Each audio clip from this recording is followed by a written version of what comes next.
শাহাবুদ্দিন চুপ্পুকে রাষ্ট্রপতি হিসেবে রাখা হয়েছিল। কারা তাকে রাখতে বাধ্য করেছিলেন তাদের নাম প্রকাশ করতে বাধ্য করবেন না। শাহাবুদ্দিন চুপ্পুর বিরুদ্ধে এখন অনেক কথা বলেন যে চুপ্পু সাহেব করেছেন, তিনি ভালো প্রেসিডেন্ট না, ইত্যাদি ইত্যাদি। শাহাবুদ্দিন চুপ্পুকে প্রেসিডেন্ট কে রাখতে বলেছিল সেই সময়? আজকেও তাকে কে রেখেছে প্রেসিডেন্ট হিসাবে? সে যদি স্বৈরাচারের দোষী হয়ে থাকে। যারা গণভোটকে বলে এটা আইনের দৃষ্টিতে বাধ্যকর নয়, তাদেরকে আমি জ্ঞান পাপী মনে করি। 73% মানুষ যে অভিপ্রায় দিয়েছিল তাকে অবজ্ঞা করার দুঃসাহস যারা দেখাচ্ছেন, তাদেরকে অবিলম্বে করুণ পরিণতি। যে সংবিধানের পক্ষে যুক্তি দেওয়া হচ্ছে, সেই সংবিধান কে প্রণয়ন করেছেন? পাকিস্তানের জন্য নির্বাচিত এক পার্লামেন্টের সদস্য, যারা 70 সালের নির্বাচনে নির্বাচিত হয়েছিলেন। তাহলে সেই সংবিধান মানেন কেন? বাংলাদেশের সংবিধান বাংলাদেশের নির্বাচিত প্রতিনিধিদের হাত দিয়েই রচিত হওয়া উচিত। 4 বছরের বাচ্চা, 6 বছরের বাচ্চা আইডি কার্ডটি বুকে ঝুলিয়ে এবং কখনো কখনো হাতের মধ্যে নিজের নাম লিখে যখন গুলির সামনে যাচ্ছিল, যখন বাবা তার সন্তানকে কোলে নিয়ে মিছিলে যাচ্ছিলেন, যখন রাষ্ট্রের সকল পর্যায়ের বিচারক, আমলা, বিশ্ববিদ্যালয়ের শিক্ষক, প্রশাসনের ব্যক্তিরা পর্যন্ত পোশাক বদলিয়ে মাস্ক পরে হলেও মিছিলে গিয়েছিলেন, বিশেষ করে 3রা আগস্ট 2024 সালে শহীদ মিনারের সমাবেশে আমি নিজে দেখেছিলাম এরকম অসংখ্য মানুষকে। যখন মানুষ এভাবে সন্তানকে কোলে নিয়ে বুকের রক্ত দেওয়ার জন্য সামনে চলে যায়, সেটা তখন বিপ্লব হয়ে যায়।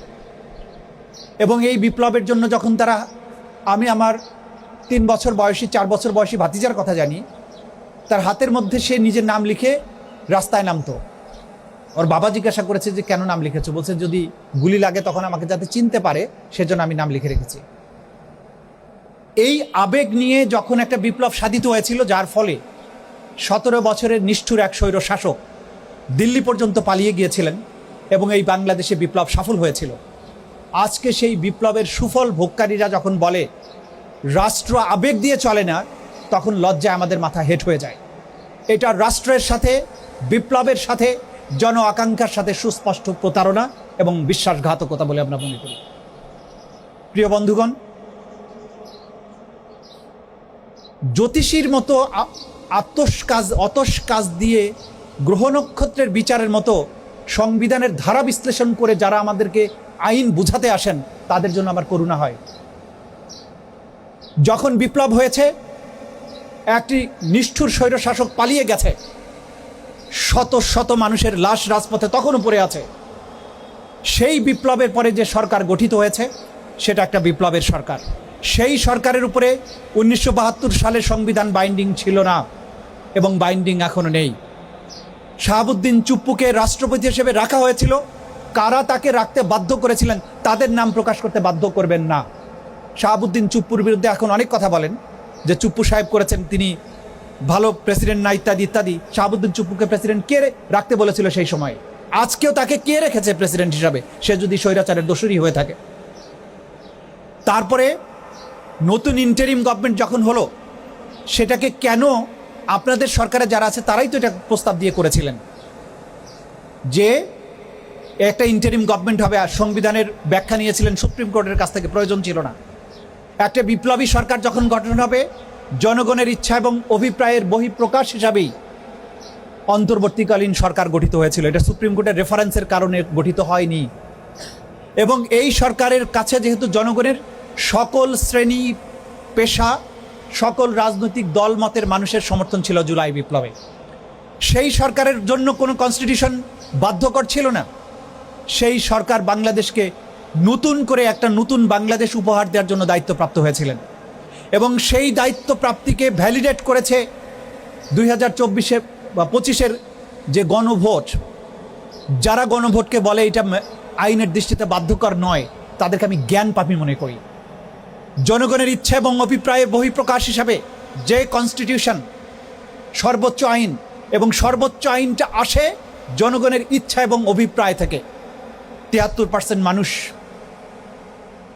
যে অভিপ্রায় দিয়েছিল, তাকে অবজ্ঞা করার দুঃসাহস যারা দেখাচ্ছেন, তাদেরকে অবিলম্বে করুণ পরিণতি দেখার জন্য অপেক্ষা করতে হবে। আবু সাইদ মুগ্ধ, রিয়াগব, আসহাবুল ইয়ামিন সহ 1400 শহীদ। আজকে শহীদের সংখ্যা নিয়েও বিতর্ক করে। সব শহীদের সংখ্যা কি ডকুমেন্টেড হয়েছে? জাতিসংঘের রিপোর্টটা দয়া করে পড়ে দেখবেন। কত অজানা শহীদ আছে, সেগুলো কি আইডেন্টিফাইড হয়েছে সবাইকে? এখন বলে গেজেটে আছে এতজন, শহীদ হয়েছে এতজন। গেজেট দিয়ে কি সব কিছু নির্ধারণ হবে? গেজেটের বাইরে কি নয় নেই? এবং যে 30 থেকে 35,000 মানুষ আহত হয়েছে তাদের কি গেজেট হয়েছে? এই সমস্ত আইনের ধারা উপধারা মেনে কোনো বিপ্লব হয়নি, 1971 সালেও হয়নি। 72-এর যে সংবিধানের পক্ষে যুক্তি দেওয়া হচ্ছে, সেই সংবিধান কে প্রণয়ন করেছিল? সেই প্রণয়ন করেছিল সংবিধান পাকিস্তানের জন্য নির্বাচিত এক পার্লামেন্টের সদস্য, যারা 70 সালের নির্বাচনে নির্বাচিত হয়েছিলেন। তাহলে সেই সংবিধান মানেন কেন? নওশাদ জমির সাহেব ঠিকই বলেছেন, বাংলাদেশের সংবিধান বাংলাদেশের নির্বাচিত প্রতিনিধিদের হাত দিয়েই রচিত হওয়া উচিত। জুলাই বিপ্লব এক অভাবনীয় সুযোগ এনে দিয়েছিল। আমরা সেই সুযোগ হেলায় হোক, বোকামির জন্য হোক, নির্বুদ্ধিতার জন্য হোক, অথবা কোনো ষড়যন্ত্রের কারণে হোক, আমরা যদি এটা হেলায় হারাই, তাহলে এই জাতির কপালে অনেক লম্বা দুর্ভোগ আছে বলে আমি মনে করি। আমরা বিশ্বাস করি আজকের পার্লামেন্টে যারা আছেন তারা প্রত্যেকেই জুলাই বিপ্লবের অংশীদার। তারা জনগণের পালস বুঝবেন। তারা যে সমস্ত ছোটোখাটো ভুলভ্রান্তি করছেন বা যে সমস্ত কথাবার্তা বলছেন, এখনও আমি তাদেরকে ক্ষমার দৃষ্টিতে দেখতে চাই। আমি বিশ্বাস করি তাদের মধ্যে বোধোদয় হবে। সংবিধানের ধারা উপধারার বিতর্কের মধ্যে তারা যাবেন না। এই দেশকে প্রফেসর ইউনূস সাহেব বলেছিলেন যে আমরা রিসেট বাটনে চাপ দিয়েছি। কারণ হচ্ছে জুলাই বিপ্লব যখন হয়েছিল, যেসব কথাবার্তা বলে জাতিকে বিভক্ত করা হচ্ছিল, প্রত্যেকটার কবর কিন্তু এই ঢাকা বিশ্ববিদ্যালয় থেকে দেয়া শুরু হয়েছিল। আপনারা মিছিল করেছিলেন, মধ্যরাতে বেরিয়ে এসেছিলেন, বলেছিলেন দেশটা কারো বাপের না। যখন বৈষম্যের বিরুদ্ধে আপনারা কথা বলেছিলেন, সেই বৈষম্য বিরোধী আন্দোলনকে দমন করার জন্য রাজাকার উপাধি দেওয়া হলো। আপনারা তখন বলেছিলেন তুমি কে আমি কে, রাজাকার রাজাকার। এর অর্থ এইটা নয় যে রাজাকারকে তারা সমর্থন করেছিল, তারা বরং রাজাকার ট্যাগ দিয়ে ন্যায্য দাবিকে দমন করার যে প্রচেষ্টা, সেটার বিরুদ্ধে তারা রুখে দাঁড়িয়েছিল। হিটলার ইহুদিদেরকে যখন নিধন করেছিল জার্মানিতে, তাদেরকে সাবহিউম্যান বলতো, তাদেরকে আবর্জনা বলতো, জীবাণু বলতো।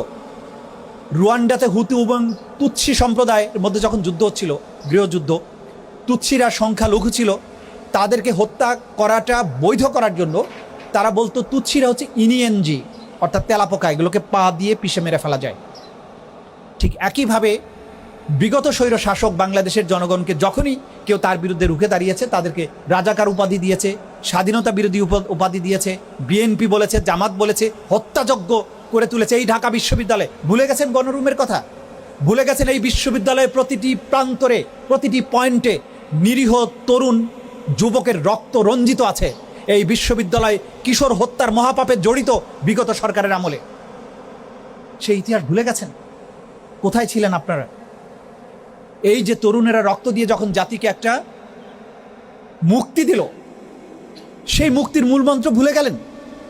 নানান সংবিধানের দোহাই দেখাচ্ছেন। এই সংবিধান তো থাকা উচিত ছিল না। সংবিধান 5ই আগস্টের পরে নাই হয়ে গিয়েছে। পরবর্তী সময়ে সংবিধানকে যতটুকু অনুসরণ করা হয়েছে, সেটা অন্তর্বর্তীকালীন সংবিধান হিসাবেই গণ্য করা উচিত। সেইটা কোনো মূল সংবিধান নয়। রাষ্ট্রটাকে সেই সময়ে ফাংশনাল রাখার জন্য এই সংবিধান অন্তর্বর্তীকালীন সংবিধান হিসাবে কাজ করেছে।